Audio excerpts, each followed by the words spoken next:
Well, good afternoon, ladies and gentlemen. Thank you for joining us for another great Conservative Home Fringe event here in the online 2020 Conservative Party Conference. This event is kindly being hosted in partnership with Atos, and we're here to discuss unleashing great British enterprise, delivering on digital to drive a productivity revolution. There's going to be a huge amount to talk about in the next hour and 15 minutes, so we're going to pack in as much as we can, and we've got a fantastic panel who joined us to really delve into the detail of this essential topic, exploring how digital infrastructure and new developments in the economy can help to resolve and overcome one of the economic challenges in terms of productivity that's been such a major head scratcher in recent years, in public policy terms, in business terms, and of course in economics overall. Now, we're joined today by, I say, a brilliant panel of experts. We've got James Kirkup, the Director of the Social Market Foundation, Dr. Linda Yueh, Fellow in Economics from St Edmund Hall at the University of Oxford,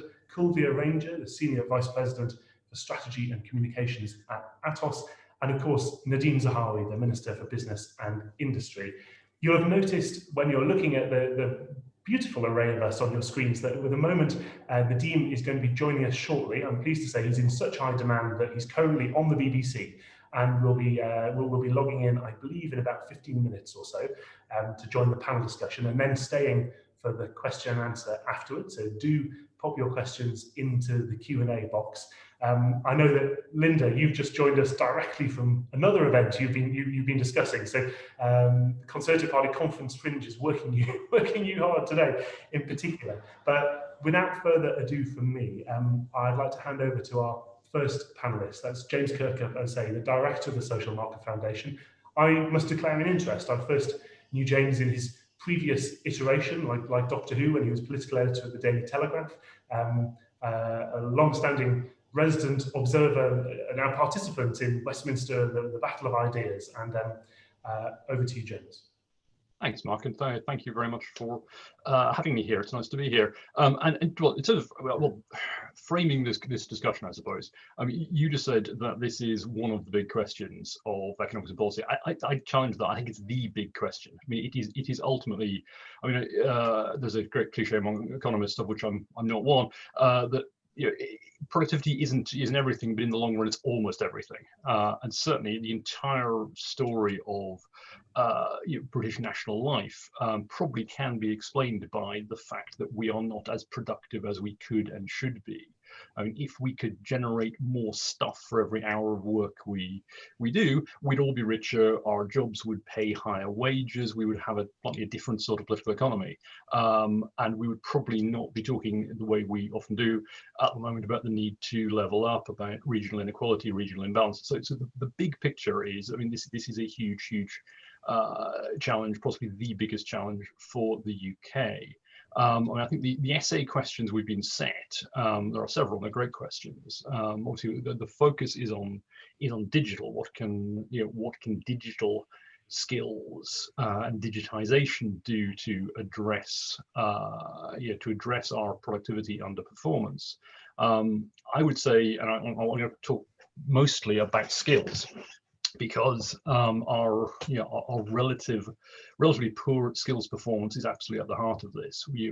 To be blunt, we don't have a workforce with good enough skills, and that starts from the very basics. We have too many people who do not have core literacy and numeracy skills, and then as you continue later in life, we do pretty well on we do well, internationally speaking, on university attendance. There's a question we have to answer about what those graduates that we're producing are for, because actually probably too many of our graduates are ending up in non-graduate jobs. We have a real problem with skills mismatch. Essentially we're probably overproducing. We produce more graduates than we are producing graduate jobs. So that's a long-term question to address. And then once you get beyond that age bracket, beyond the 18 to 21 bracket, things get really bad because we don't train. We have a culture and a tradition almost that says that your training, your education stops when you're either 18 or 21. By that point, you're probably done developing your skills. And this is where I think there's really the most useful bit of this discussion is to be had as to what can be done to develop the skills of workers over 21, adult education skills.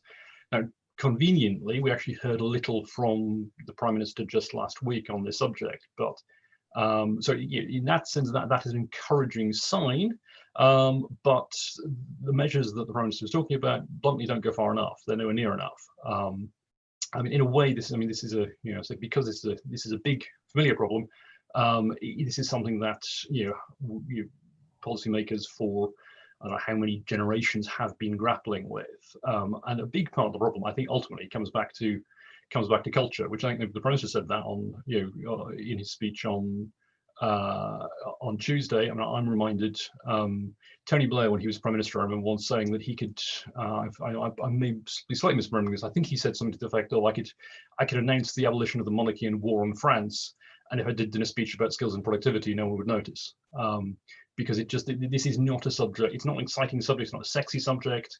Bluntly, it's not a subject that those of us, I'm one, who went to university, did a degree that involves reading books and using words, engage with anywhere near enough, because it doesn't affect us, and bluntly, it probably doesn't affect our kids, because we all tend to assume that our kids will do what we did.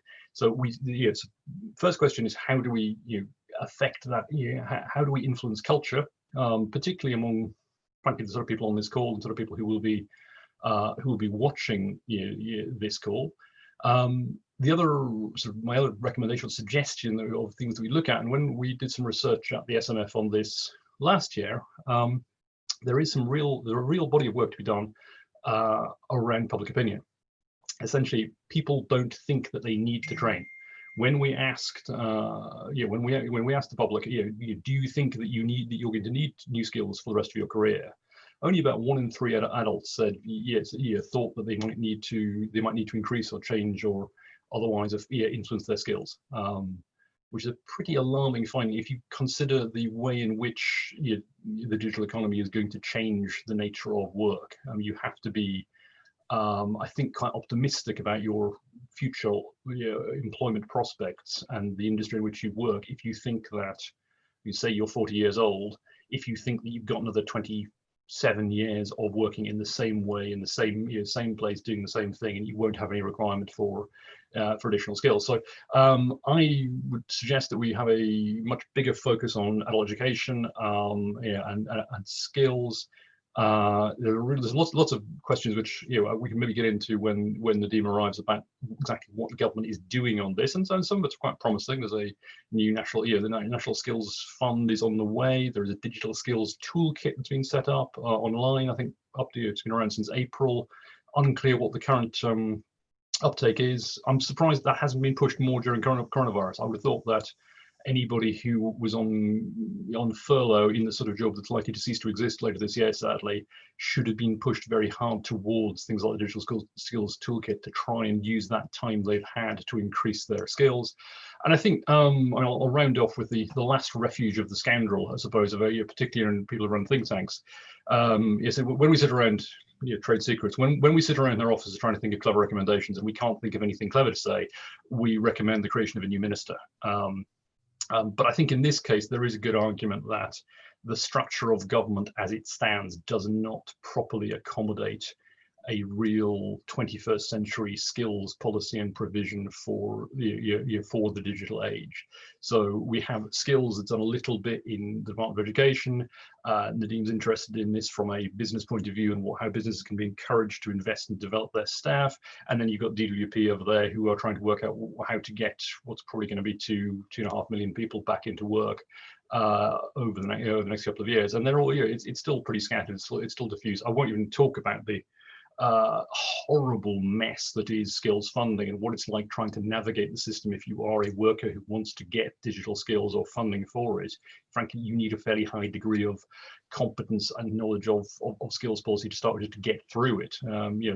Doing A-levels at university, that's pretty simple. It's one route. The path through the other bits of the education training system, Byzantine to say the least. So there's a nightmare of simplification to be engaged with there. But that's like my closing thought. I'll probably come back and viciously attack Nadhim on some of these points when he pops up later on. Well, thank you very much, James, and thank you also for giving our audience at home that exclusive insight into the sneaky tactics of think tanks. I'll be much more sceptical in the future of press releases that I get from any think tank, obviously, suggesting a new minister. Our next speaker, Dr. Linda Yueh, is a former chief business correspondent to the BBC. She's adjunct professor of economics at the London Business School, a fellow in economics, as I mentioned earlier, at St Edmund Hall. The list of organisations that have sought her insight and advice is literally as long as my arm. The World Bank, the European Commission, the Asian Development Bank, the World Economic Forum. And that's why we wanted her to join us today, and that's why we're extremely fortunate, ladies and gentlemen, to have her joining for her insight on this essential topic. Welcome, Linda. Thank you very much, Mark. And it's great to follow James, because I think he's covered off quite a lot of the issues around skills. So I'm going to focus, I think, on a couple of other aspects of productivity that we just need to think about looking forward. So the productivity challenge that we have is long-standing, and it's not just our challenge. All major economies have the same challenge. I've written a book called The Great Economist, and the great economist, Robert Solow, essentially said the computer age is all around us, except for in the productivity data. It's called the Solow paradox. So how in the world are we surrounded by all this great tech, and yet everywhere productivity is declining? So I think a longer term view of productivity would probably take in a couple of points. One is, if you think back to the 18th century, the book is on economic history. I go back 250 years. If you go back to the Industrial Revolution, there was something called Engels' poles. So in the midst of this massive industrialization, productivity, living standards didn't increase for about 2 decades, maybe 3. So there's a lag time before some of this technology translates. And then if you fast forward to the 20th century, productivity has been declining since the 1980s. But there was a very short period at the end of the 1990s in which the United States experienced a productivity improvement. And the work that Solow has done and others basically show it's because firms change the ways in which they work to incorporate the technology. So it's not just an innovation, it is actually something which alters business practices. And yet that was a very short period in which productivity improved, which means, taking us to the present now, the productivity challenge, we can either say, well, it will improve, and I think we should, but I think we should also be very aware that we need to change the way that we adopt technologies for the productivity improvement to come through. And even then, it'll probably still come through with a lag. So this productivity challenge, as I say, it's global, it's historic. We're probably on the cusp of some very big technological change, but are we positioning our systems to be able to make sure that the change is adopted by businesses? And that leads me to COVID. So I'm part of the Center for Economic Performance at the LSE, and they did a study with the CBI and essentially showed, and I find this actually quite impressive. So this is not surprising. 75% of businesses during the lockdown moved to remote working, but 60% adopted new technologies and management practices, and around a third invested in new digital capabilities. And that's huge over a period of about 3-4 months, how nimble businesses actually are. So looking ahead, if we know that, what's that saying? Necessity is the mother of invention. If we know we're going to be living with the lockdown in various guises, in not just here, but everywhere around the world, we're going to have periods of restriction in which remote working is going to be necessary. Any company in any country that can be productive during those periods will be productive, period. And in fact, the other economic evidence basically shows firms that were good at remote working for 6 years before the current lockdown are more productive than other firms. So that suggests that we need to encourage this adaptation to remote working, facilitate and move towards greater use of online technology to work and to deliver and to address some of the inequalities that have also been shown. So across countries, mid-skilled workers are the ones that struggle the most with remote working. So it's good for highly skilled, highly paid occupations, highly educated people, but it's not very good for mid-skilled, mid-paid, mid-occupation. And those are exactly, by the way, the same cohort of people who have been struggling with deindustrialization. So I think thinking about the CEP CBI report essentially says businesses want tax incentives to adopt this technology. James talked about skills earlier, and I would just add on top of that, business norms, because ultimately the adoption of any technology requires a change in the way that we work and how we expect to work and deal with each other. So I'll just conclude there and say, you know, I've been very astounded by the nimbleness of British businesses. And I think if we can harness that and we can be productive, regardless of waves of lockdown at different parts of the world at different times, we will be much better placed, not just in the immediate term, but go a long way towards addressing a long-standing productivity challenge that all major economies are facing. Well, thank you very much for that. It's really interesting, some of the avenues for potential and hope and optimism in continuing to develop on some of those directions, particularly with those COVID challenges the businesses and the wider economy have been adapting to, as you say. As you'll have seen, ladies and gentlemen, we've been joined right on cue by Nadhim Zahawi. Thank you for coming straight to us after your BBC interview. Our next speaker, as I mentioned earlier, will be familiar to many of our viewers, I'm sure, Kulveer Ranger from our event partners, Atos. He's Senior Vice President for Strategy and Communications there. He's also formally advised and led on transport, environment and digital for the Mayor of London, not the current Mayor of London, I should add, to be precise. And he's also a board member of Tech UK and sits on the Smarter UK Cities and Communities Board. So he's had a direct experience of actually how a major world city like London adapts to digital, as well as how major businesses do so and how they can look forward to some of the threats and opportunities that might be coming down the line. So please welcome Kulveer. Thanks, Mark. And firstly, let me thank Linda and James for joining this panel. I really appreciated your comments, and the Minister for joining. And you know, Nadhim, James has talked, and he will probably come back to the topic around skills and productivity and skills. Linda, as you probably caught there, really highlighting the issue about economic and corporate adoption to help digitalization. And you know, from our perspective at Atos and my personal perspective, I've had a very interesting, shall I say, 20 odd years plus, seeing the digital revolution happen around me, seeing it carry me, businesses I've worked in, politics, and broader society along. And it's been we, as probably sort of my age, mid-40s, we've been in that generation that I've seen it happen around us. We've been part of it in certain ways. It seems though, and from a Atos perspective, we are a global technology business. We're one of those big firms that are running things in the background, data centers, providing cybersecurity to banks and public sector organizations, helping to run retail platforms. We make the big infrastructure work. But even for us, over the last decade, I've seen huge transformation, us as a business, because the requirements of us have changed. But fundamentally, society's requirements have changed, and businesses have adopted what they need to deliver. Therefore, they need to transform themselves. And we've been very much plugged into that transformation, be that in the public sector or the private sector.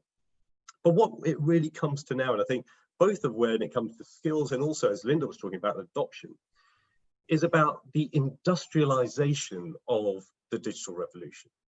It's been happening in pockets, and we've seen it occur, whether that be in sectors, you know, do we remember Napster, where it happened in media and music first? Or where it's really crystallizing right now when we think about banking and the dramatic changes that are happening in terms of the way banks work and the way they provide their services.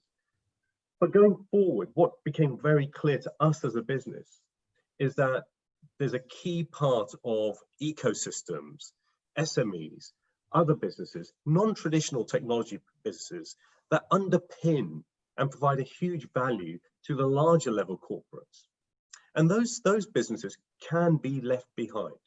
They can start living in a parallel IT world where they're going along at a pace where they may be just about touching in on some of the technology, but they haven't quite got the adoption. They're struggling to get that, and therefore their productivity suffers.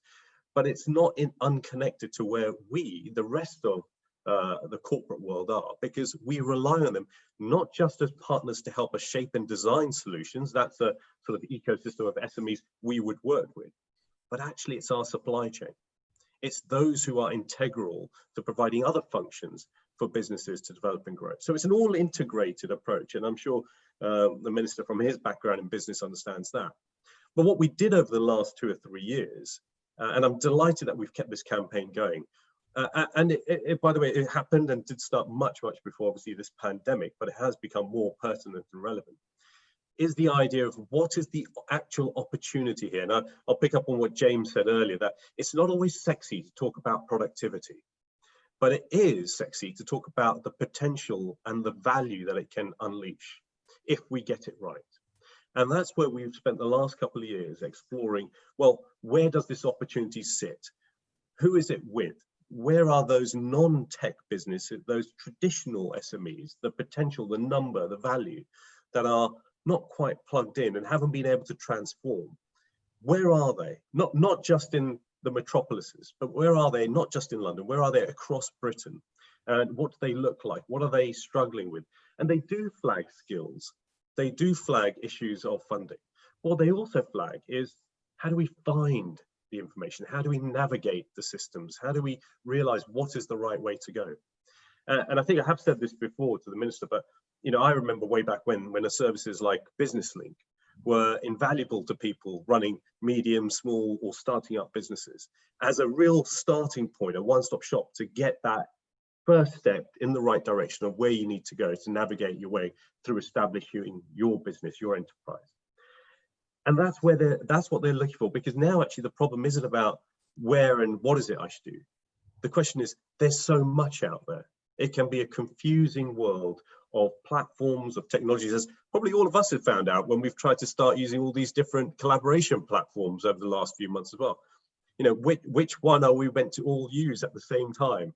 And there'll be more, because we don't want to, we want innovation to grow. But when you're staring at that precipice of doing it yourself, I think that's where you need that help and direction. So we've done the research, we've looked at cities, we've looked at where opportunity lies, and I could give you the numbers, but in a big number, the big sexy number that I would probably say, and let me make sure I get this right, is that as a national economy, if we unleashed digitalization in traditional businesses around the country, probably around 70,000 traditional businesses, it could be worth an additional £35 billion to the exchequer in tax in the revenue those businesses could do by increasing their productivity. Now, we have the detail behind that, Minister, and I can provide you with all that, but that's an example of the potential here. So what we're looking for is really, how do we help businesses now, as well as we've come to this point of COVID? And let me just touch on that. We as a business have been quite fortunate. We've always been moving quite seamlessly into a platforms, collaborative, non-office based, where possible, a way of working. So we had probably at least 60 or 70% of our population already in that environment, and so we tipped over as we needed to due to the pandemic. But our challenge was actually managing everything for the rest of our customers, and that included, people like the NHS, people like the Met Police, people like major banks, people like major retailers and manufacturers. And now what it comes down to is, yes, as Linda was saying, that people are adopting and investing, but that's still at a level that isn't really helping those SMEs, those new businesses, those non-traditional technology businesses around the country that we need to take forward with us, because they're critical to the supply chains of everyone else. And if there's the ask here, it's, how do we set up the right platform, the right enterprise digital platform to industrialize the digital revolution for all of those businesses. And I think we see a digital society emerging. We see that happening and being accelerated, if not turbocharged, because of what the implications of the pandemic and as we see going forward. But we see a divide potentially here as well. And the bridge for that divide will be, let's get the right way of finding the right solutions for those people, helping them navigate their way through. And we again make suggestions in our reports, and obviously I'll provide these for the Minister, around a digital enterprise account. I think James mentioned something about bringing together a digital minister, but I'm not so sure that is ideally the solution from our perspective, because actually it's about ingraining these solutions across Whitehall and across government as it looks out towards the broader country and the broader economy. But there's a huge potential opportunity here. And the real thing that I want to lay my last point on this is, a decade ago, I sat in City Hall with the mayor then, Boris Johnson, and we talked about the potential, and even number 10, we were talking with the Prime Minister then and the Chancellor, David Cameron and George Osborne, the potential that technology innovation was happening in a tech city in East London. And that was about new startups. And you could feel the potential was, and it was about how do we get the right ecosystem, the right bubble, the right policies around that without crushing that opportunity. And it almost feels that there's that kind of opportunity across Britain right now for businesses. People I know are suffering. We all know they are suffering, and big businesses are suffering, although they're pivoting to digital. But what we also see is a huge number of entrepreneurs starting up businesses. And I think that's where, if they get the right direction, the right opportunity to embrace digital technology, they could provide more long-term success, more revenue, more jobs, and a real boost to the British economy. And I think that's what our ambition as a business ourselves is, where we want to help, because obviously it will help us, but it helps the whole supply chain of the economy. And I think that's what we're all trying to do here.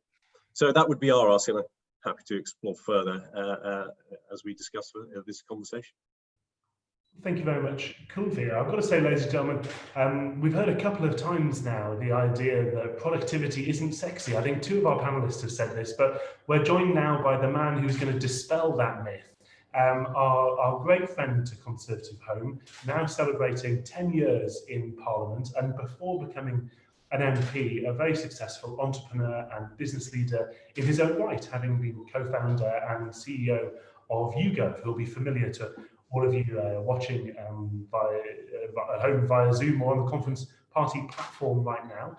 Before I give him his final intro, just to remind you all, we'll be going to Q&A very shortly. So do click that Q&A button, pop your questions in, and we'll pick out the best of them. Nadhim Zahawi is Minister for Business and Industry, and we're very fortunate to have him join us for this discussion and to delve a little further into the government's perspective, as well as his personal view, given his business background on this topic. Welcome, Nadhim.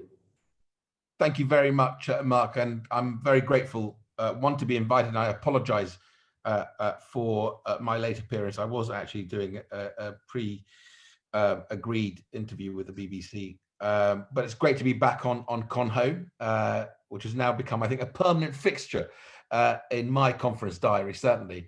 And I suppose my job here is, one, obviously to share with you some of our thoughts around the refresh of the industrial strategy, and of course the actions on this issue. And then what I hope I really want, and I'm beginning to get it, I caught Dr. Yueh's presentation and Kulveer, and of course feedback from the people on this call to help me hopefully improve our thinking as well in government. Look, you've heard this many times from the lips of Boris Johnson and others, but opportunity is not spread evenly, and this has a lasting effect on people's lives, on their ability to climb that ladder of opportunity and move into a workplace, especially now, of course, hindered further by the pandemic and the uncertainty around the pandemic and the sort of increased feeling of insecurity. And I think I just want to sort of also really give you an understanding as to why we keep going on about leveling up and the leveling up agenda, which is completely linked to this subject. And we only have to look at sort of some of the numbers around this to see how the sort of the sector has the real potential to change the way the economy behaves. The digital sector has grown by 30% since 2010, compared to about 16.6% for the UK economy overall. In 2018, the sector contributed about 150 billion to the UK economy, about 7.7% of VA. So it continues to grow. In 2019, it saw record investment in UK tech companies in Manchester, London, Bristol, Oxford, among Europe's top 20 cities for tech investment. I think it was about 10 billion in 2019. It's a sector that is obviously one where we have relative advantage and growing quickly, bringing with it jobs and obviously digital expertise. And I think it's worth also looking at what the digital and tech sector it can do for businesses across the rest of the economy, and share with you some of our experience in the Department for Business, Energy and Industrial Strategy, not least because I think our joint productivity review between our department and the Treasury that we published last year found that the UK businesses in general have very low productivity technology adoption to help production. So it also found that the businesses could make quite significant gains in productivity quite quickly, simply by adopting some basic digital technologies. The Enterprise Research Centre estimates that adoption of those basic technology, and by the way, we saw it also in our Made Smarter pilot in the Northwest, 1,000 businesses where essentially we help them not just buy sort of off-the-shelf solutions, which slightly can be difficult because you could buy something and it just doesn't work for your business, but actually work with them, with their business, to buy a solution that works for them, to help them just digitize their business. And productivity jumped massively. And the Enterprise Research Centre found in their report, I think the jump ranged between sort of 7 up to 18%, depending on the technology. It's why in my department, we're making the investment both in sort of peer-to-peer networks to help spread that best practice, but also in things like Be the Business, which I think is an important initiative. But I think back to the point I think Kulveer was making, we have a lot of initiatives. We have Be the Business, I've Made Smarter, and I think in many ways we need to bring some of this thinking together, including the Industrial Strategy Challenge Fund, another £150 million to sort of raise that sort of long-term vision around national productivity and earning power. I've no doubt that a lot more can be done. So one of the things that I saw when I got this job was that actually this Made Smarter stuff really is quite a sort of forensic intervention in the economy, where 1,000 businesses in the Northwest were having people go in, talk to them, understand their business, and then recommend technology input into those businesses, made a real difference. So I've just expanded it, probably got 0 headlines, but we announced a tech week, £300 million of investment, 147 million coming from us and government, and the rest coming from businesses, to expand Made Smarter to many, many more SMEs. And we're looking to do more to scale it up, because actually it's proven that the data we're getting back in terms of evaluation is that it really is working. I just want to sort of just finish on a sort of couple of things. One on skills. Skills are going to be probably the area where we make the most difference. And the announcement from the Prime Minister is truly significant. I used to be the apprenticeship czar for David Cameron, who, I was brought in when Nick Bowles was the skills minister. He said, Nick said, look, I know nothing about operations. You're brilliant at running things because you ran a big company. can you deliver the apprenticeship levy and the actual reforms? Those reforms were important. You know, we can argue the toss around the levy, how it works, but actually things like apprenticeship degrees have made a huge difference, and are continuing to do so.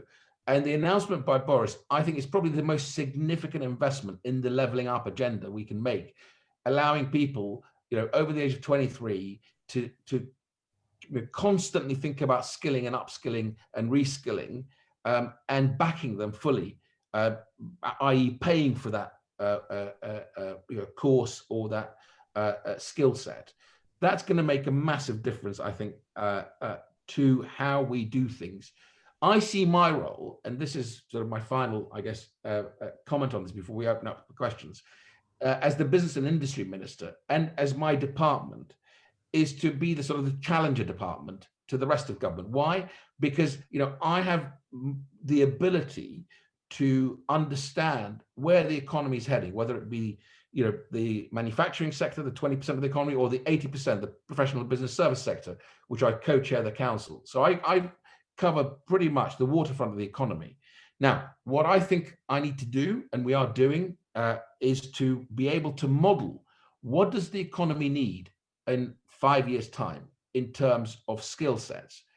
If I can do that really well, I can then talk to my colleagues, Gillian Keegan in the Department of Education, who's the skills minister, and to DWP, to Therese Coffey, and say, look, this is the jobs that I need, whether it be in the green economy with offshore wind. You know, we're now 36% of the world's offshore wind energy production, or in life sciences, or in just data analytics, right? I need to be able to give them exactly what I need, and then they can flex the system, FE and HE, and the school system, hopefully to deliver on that challenge. So that's how I see my role in government. And thank you again for inviting me. I look forward to our discussion over the next whatever it is we've got left now in time. Well, thank you very much. And we've got lots of questions coming in from the audience now. Do keep them coming. However, I'm going to use my tyrannical power as the event chair to ask a question of my own to start with. So that's how it is. I was quite struck when Dr. Yueh mentioned earlier kind of optimism and positivity about how fast many businesses have been able to adapt. But then when James Kirkup also mentioned those quite troubling statistics on the proportion of people who don't anticipate that they will need to add to or supplement their skills later in their career. It's quite stark, really, because at ConservativeHome, for example, we largely use technologies and platforms that didn't exist when I left university. Probably the most traditional thing we did was in-person party conference, fringe events, and look, here we are in 2020 online. That pace of change is clearly being adapted to well by some and not less so by others. James Kirk, can I bring you in on this? This becomes an issue of inequality, presumably social, economic, and also generational within society. Some people can adapt super fast. Yeah.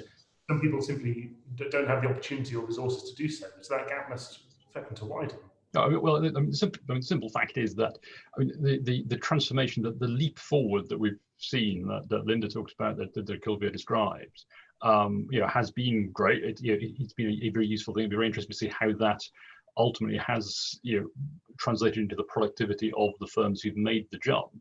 But that's not everybody. I mean, we to state the obvious, we always have to remember those of us who spend our lives on Zoom calls, talking about what the things we're talking about at the moment, that we are not representative. There are large swathes of the UK economy and the UK workforce whose jobs cannot be done on Zoom, who may not have the wherewithal to connect digitally. I mean, there's a question coming up. I can see the chat panel too, Mark. Sorry, about which I think we're going to get on to broadband rollout questions and rurality later on.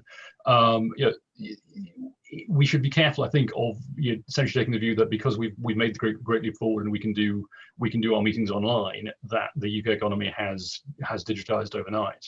It hasn't. There is still a long way to go. And I mean, Nadhim, talks about Made Smarter, which is a really, really good example of, I think, the sort of thing that could and should be done more usefully, more widely for employers, because that long tail of small to medium enterprises you do need a lot of help. And the productivity review that you mentioned, Nadhim, you concluded last year that there was a lack of clear provision for SMEs. If I'm running a 20, 30, 40 person business in the Midlands, involved in whatever it is, customer services, where do I go if I am thinking, how do I upskill my workforce for the next 20 years? Who do I call? Where's the website? It is a really difficult, complicated area.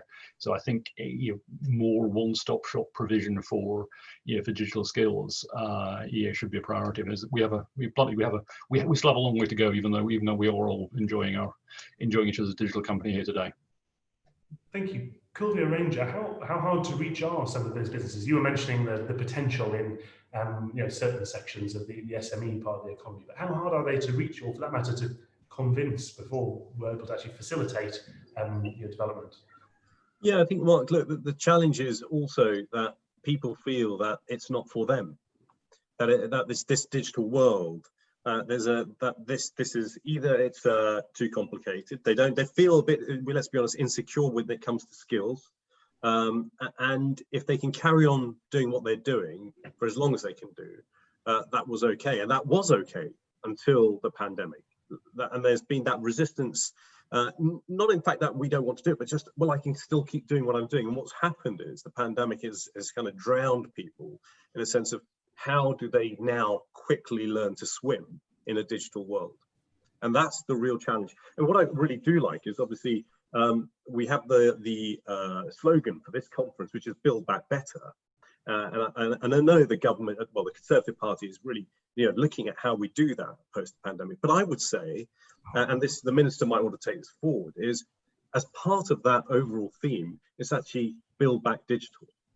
And if you want to bring all those initiatives together, Nadhim, you could have all of those things that help people because they want to be digital, but they struggle to understand. And within that, we have skills, we have platforms, we have opportunities, we have enterprise accounts, navigate the way to building back digital.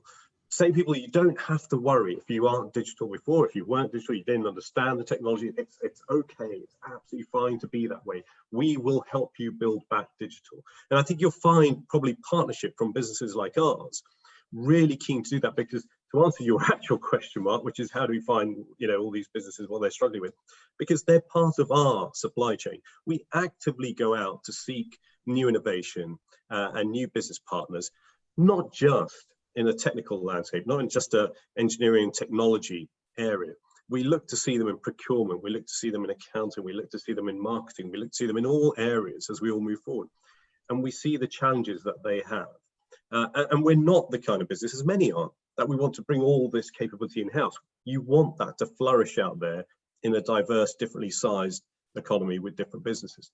So that's where we see that problem occurring. And hence, we can play the middle ground and say to government, we can see this, we understand the problem, let's work together to help these businesses build back digital. Thank you. We have a related question that's come in from one of our viewers. Thank you very much. For the Minister, I think particularly, this is from Donna Gavin, who asks, the digital skills gap is diverging, yet IT isn't a Department of Education Super 8 subject. If school performance isn't assessed on digital, are we failing to incentivise schools the right way? Well, thank you, Donna. I think more and more, teaching, when I was in the Department of Education as Children and Families Minister, we focused a lot of time on how do we get children to be comfortable and familiar with programming, at a very early age in the education system. And I think you're going to see that same direction of travel. Yes, things take time. Yes, of course, the notion, rightly so, that you've got to get the basics right first, and make sure that all children are able to read, write, and do arithmetic, because you can't teach a kid to program if they can't do those basics in the first place, are important. And that's been the focus of sort of the education reforms, which clearly are working. I see it all the time. We can always do better. There are gaps, white working class kids, and that's a whole other subject that I think we can get into, maybe not for this panel, but that we need to focus on. If we're gonna make a difference, it's that cohort is probably the one to really focus on. But just to your question about how do we reach those businesses, a couple of observations. One, obviously, there are organisations like Kulveer's, like others who operate in the sector. But what we've been really not very good at, Mark, is scaling up anything. What government's great at piloting stuff, but we never seem to be able to get beyond that. Now, partly it's because of the way the political system works. It's the electoral cycle. Very quickly ministers chop and change. I think the average tenure for a minister is about 18 months. And then someone else comes along, they've got to relearn, and they may have different priorities. Or, of course, the whole government changes after 5 years. And actually, we all know, if you've ever run a business, I created a product at YouGov called Brand Index. If we'd looked at it after 3 years, it would have been a product that you probably cut because it was loss making. It's now the most successful product within the product suite at YouGov globally. But it took, I think, nearer sort of 6 or 7 years to get it there. And we've heard many of these stories in digital platforms. Twitter was around for 7 years before anyone had discovered what it does. So sometimes we don't have the sort of the stamina. And the second thing, we don't take some of the learnings from the pilot and say, okay, let's scale them now. So the reason, when I saw Made Smarter, I thought, all right, how many businesses? 1,000 businesses in the Northwest. Now it's moving to the Northeast as well. Other LEPs were beginning to hear about it, local enterprise partnerships, and are making inquiries to us. Hence why I made the 300 million investment announcement. And we want to do even more on that, because actually it's only once you begin to scale these things up, to James's point, if you're an SME, where do you go? Who do you recognize? What is the brand name that you say, that's where I go, that they'll know how to help me on this. And I think we need to get better at pulling some of this stuff together, whether it's Be the Business or Made Smarter, or we need to make sure we scale this to significant size, not just thousands of businesses, but the many millions of SMEs. Certainly, and Dr. Yueh, is this something you recognise? You mentioned earlier this connectivity problem not being a UK-only problem, but are some of the challenges we're just talking about, scaling up from trials and pilots to sustained national policy, getting an education system set up to prioritise the right things, is that something you recognise in a lot of comparable economies? And are there places that are getting it more right than others? Yes, it's a very common issue.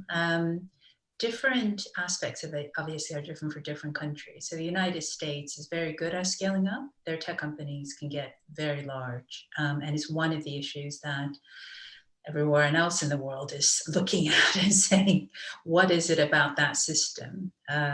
We seem to have fantastically good companies, but they don't get to the scale of what the American companies are. So that's one example of where we can try to pick up more lessons from the US.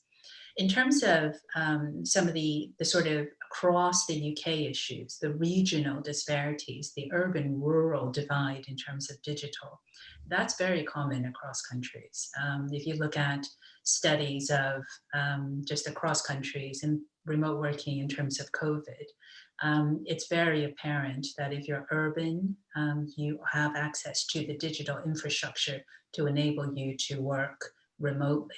And countries that have better digital infrastructure have fared better. So, very small places like Singapore, as a city, it's easier to get digital connectivity. They've done well in terms of productivity during lockdown. But it also means it's another dimension of lessons to learn, because COVID has accelerated what was already happening. The two big trends in the world in the 21st century are data, digital, and the other one is services. So these are the things that to do it well, especially if you want to have the ability to grow your businesses and to be global and be an exporter, requires having digital infrastructure, skills, as well as changing business norms. Those are probably the three things that would matter most in terms of adoption, innovation, and then being able to improve the way businesses work, productivity, and then that ultimately raises our standards of living. We're actually very good at exporting of services. We're the second biggest exporter in the world after only the United States. This invisible balance tends to be very mismeasured. But the next challenge for this area is spreading it across the country and tackling access to global markets. So there are different, I think, and that's a very common challenge that lots of countries are facing. But I would probably say in terms of, a lot of what we're touching on now are exactly the things that we need to talk about, which is COVID has meant there's a greater focus on doing this. But as I said in my book that looked at 250 years of economic history, it's hard to raise productivity across the nation through the adoption of any technology.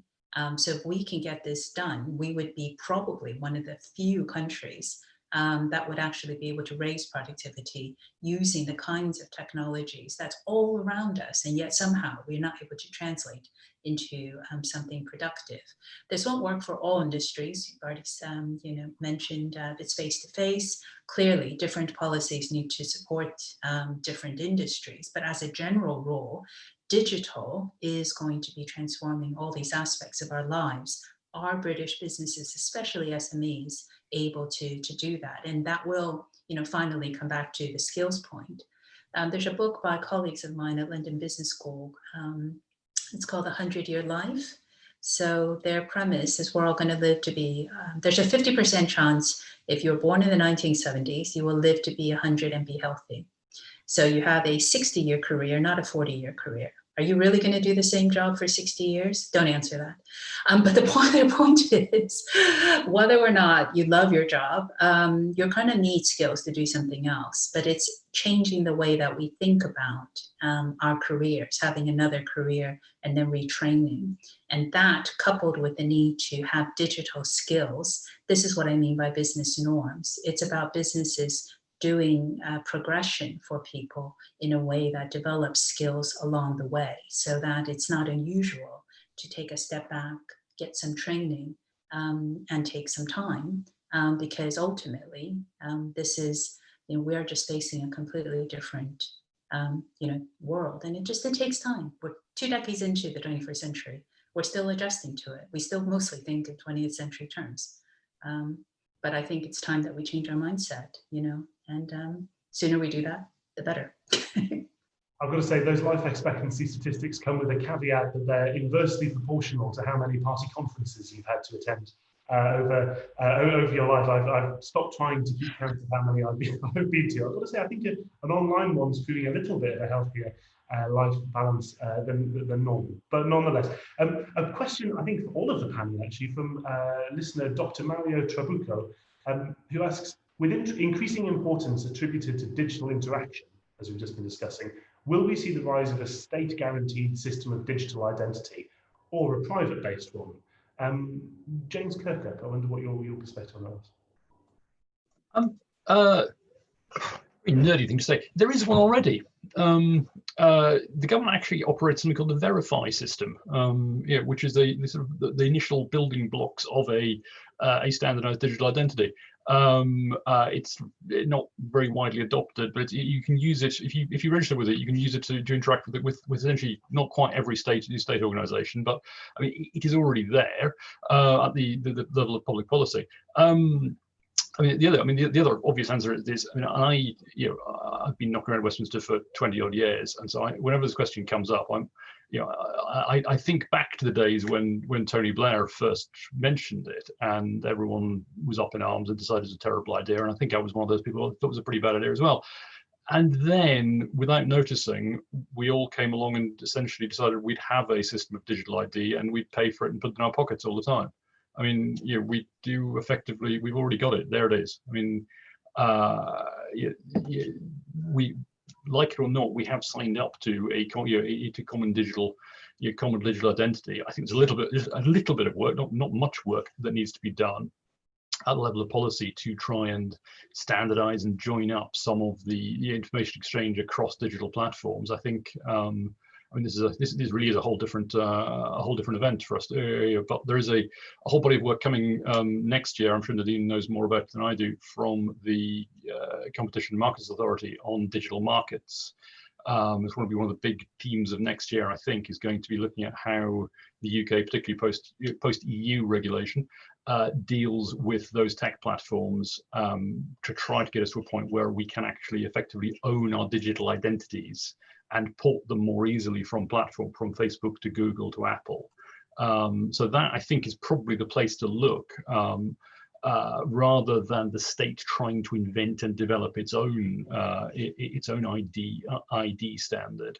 I mean, on that, we looked at this, and another, one of our research strands at the SMF is on immigration. And last year we were looking at immigration figures and immigration data.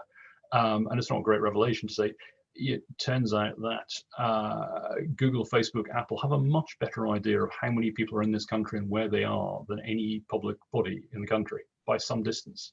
And there's an initiative underway in the US, backed by Mike Bloomberg and Rupert Murdoch, to based on some smart cities, and they are trying to encourage the tech platforms to share their data on population movement.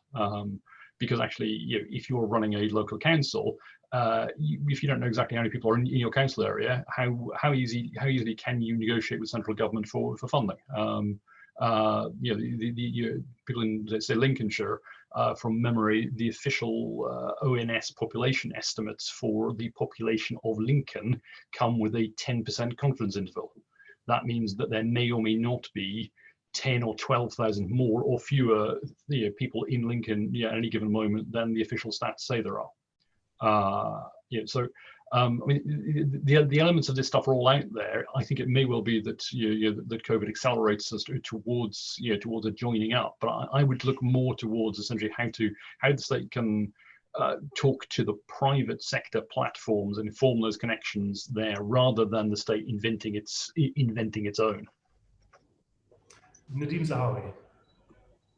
Yeah, thank you, Marion. I think James is right.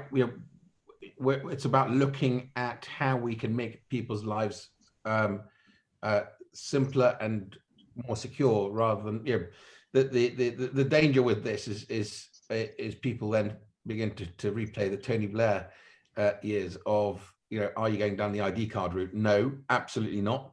What we're looking at is the verify system and how can you make it better.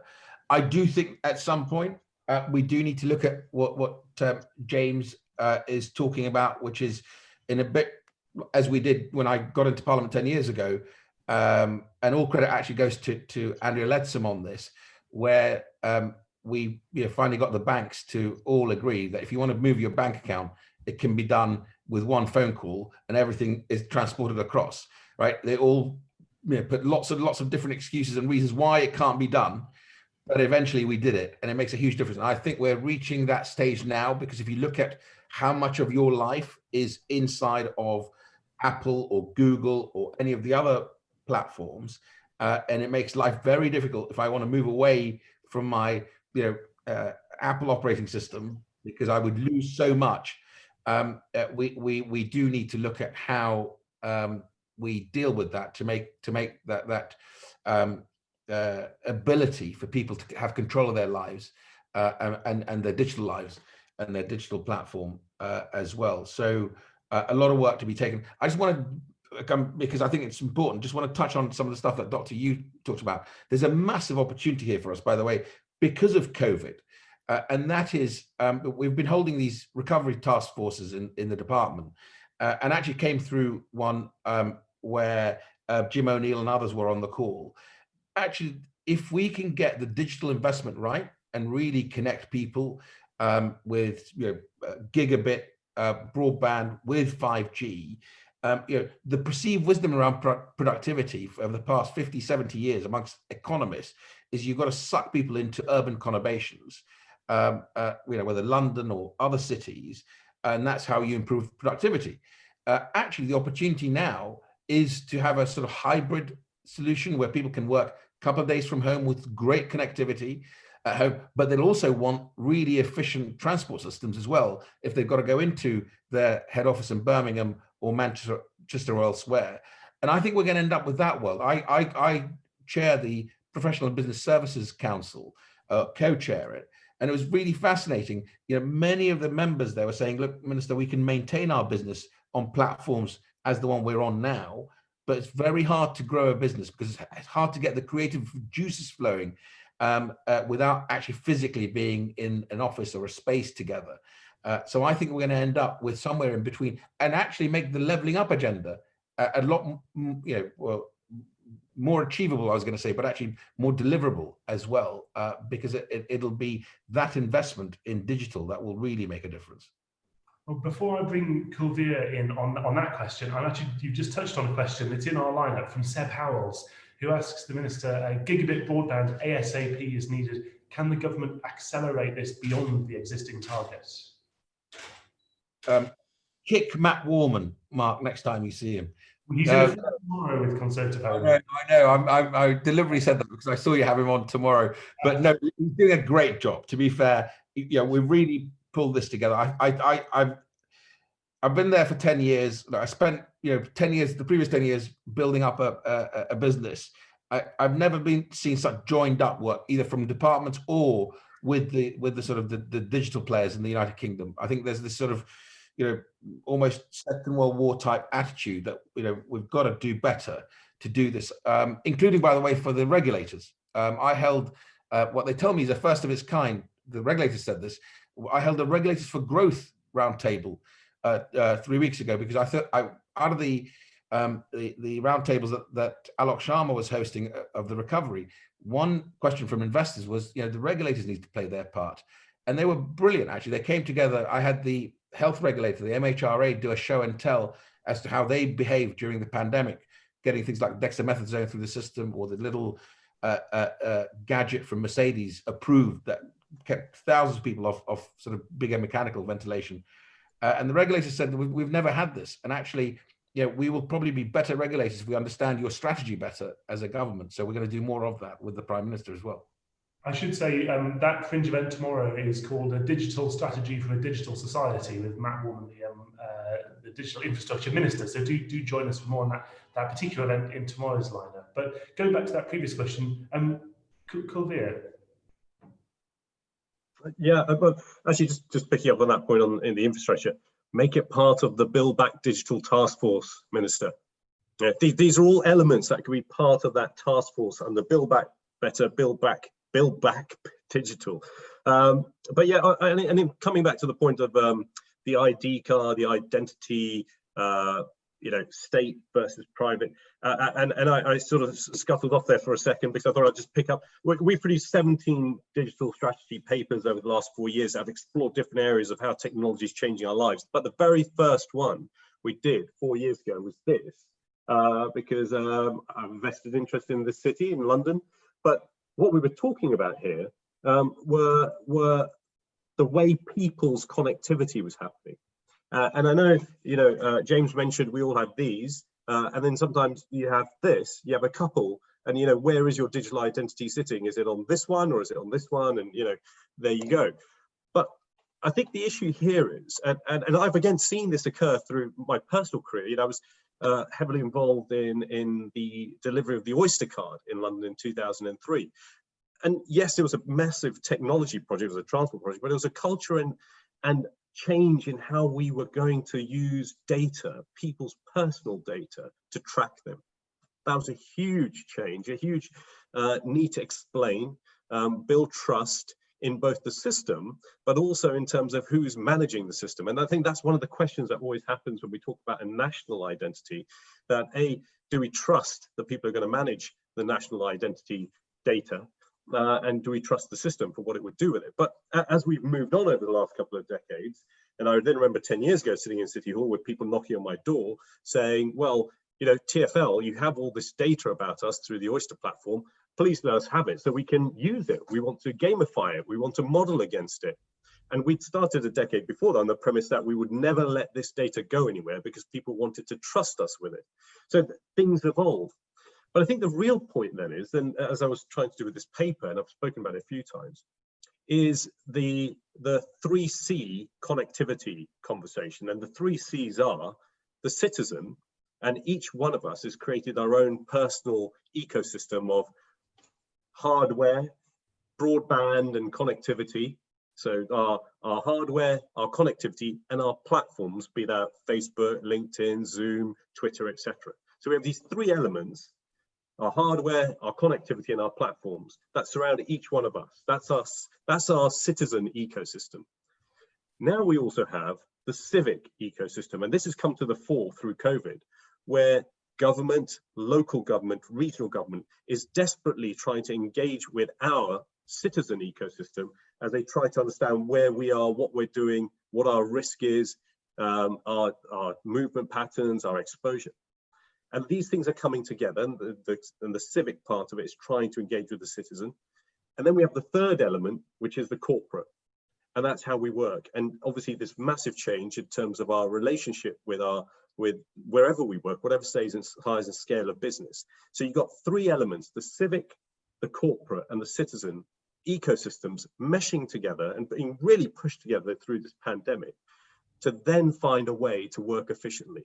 So whether it's a question about, national ID card or, data that we're collecting, it's also how these systems will work with each other, because they'll provide the model for us to do anything we want to do and be efficient at it. And I think if we can look at it through the prism of the model and then see the outcomes we're trying to get to, rather than the other way, where people like the Blair government fell over, which was, well, let's push a national ID perspective, because let's be honest, as free-minded libertarian citizens, what we'll ask is, what's in it for us, and do we trust you who will have the information?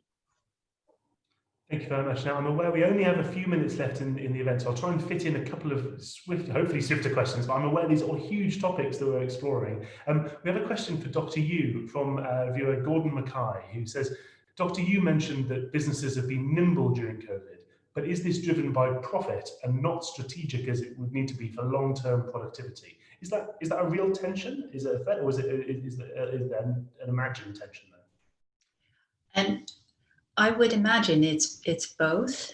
I think businesses try to be strategic, and then a shock like COVID happens, and you either have a strategy you can accelerate, or you're scrambling for one in order to shift online. So I think in that survey that I mentioned that CAP and CBI did, I think the vast majority of those who switched to remote working and investing in digital did it because of COVID.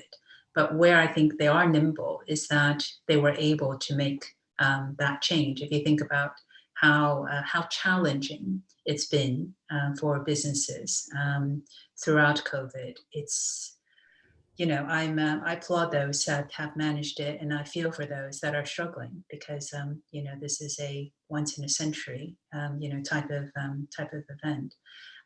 But given that we are living with the virus, which is, I think, generally speaking, what the epidemiologists and the health experts advise us to think about, I think it's about living with the virus and being productive and thinking about adapting your business in order to cope with waves of restriction, periods of remote working. And I completely agree with what the minister said about hybrid. I think we need to improve infrastructure in non-urban areas, because there's absolutely no reason why a system that needs to work for the whole country. So this is the opportunity to push that agenda as well. And if you're exporting or you're dealing with markets overseas, being nimble, because some markets will shut down while others are still going. Can you adapt your supply chains? Can you adapt your product lines? Are your staff able to shift into new areas of work that may well arise because of COVID?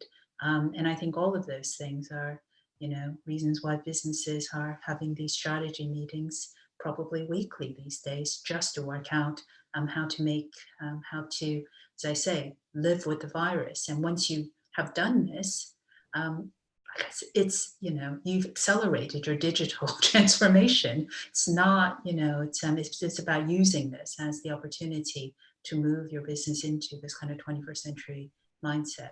just a quick comment on the digital identity. One of the big issues, I think, is a perspective on digital identity. So in the United States, this is a crude generalization from somebody who works in this area, who said to me that in the United States, companies own your data, and in Europe, you own your data.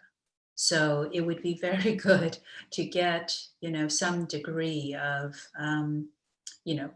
national policy addressing that, because I think that is at the heart of a lot of the uncertainty around what's happening with our data.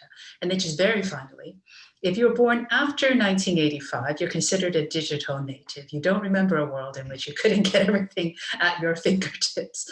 Those of us who were born before 1985, the new world does not mean that we all have to become coders. It just means learning to work in a digital space. It doesn't mean we're all going to somehow pick up programming skills, but it does mean thinking differently about how we deliver what it is that we do.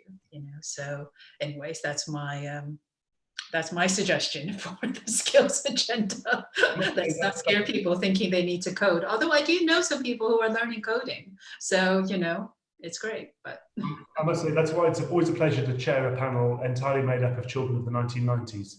And we've got, I think, 2 minutes left. So I'm going to ask one final question to the Minister, and then I'll wrap up before our next event. But Nicholas Beale asks, as the economy shifts more to the cloud, how can we ensure we won't become entirely dependent on US and Chinese internet giants? Nadhim. Nicholas, is a great question. And we've got to make sure that we have a robust national security strategy. And the Secretary of State actually wrote about this in an op-ed a few weeks ago, talking about how we will bring forward that strategy, and you will see it. We will remain the most open economy, I believe, in the world, rightly so. I hope you agree, Nicholas, because actually we want to attract investment from around the world, but at the same time we want to also protect our information, and information is incredibly important as a sort of national security issue. But I think you can do both. There is no reason why we can't do both. We also need to, and this is back to the regulators for growth, make sure that we regulate to protect our people, our citizens, the consumer, but also regulate in a way that allows both investment and growth. Have we created an environment where we can create some of the global companies? I think Linda's right. It's much more difficult for an economy the size of the UK than an economy the size of the United States to do that. And I think we need to learn some of those lessons, whether they be in data and technology or in life sciences. And we're doing some of that work around also funding. I'm working with the British Business Bank on a fund that will be sort of Series B and larger rounds to keep some of these companies in the UK so they don't go to NASDAQ or the US far too early in their evolution. Thank you very much. And looking at my clock, we are right on time for the end of the event. We've packed a huge amount into this discussion. You can't get more productive than that. Ladies and gentlemen, we've had a huge number of questions. I'm sorry we haven't managed to cover all of them. Thank you for watching. Thank you to Atos for partnering with ConservativeHome for this really interesting discussion. Thank you to our panelists, Kulveer Ranger, James Kirkup, Dr. Linda Yueh, and of course, Nadhim Zahawi, the Minister for Business and Industry. Our next event is at 3 o'clock. Stay exactly where you are in the ConHome tent. You'll have another discussion starting very soon, and we will see you there. Thank you very much.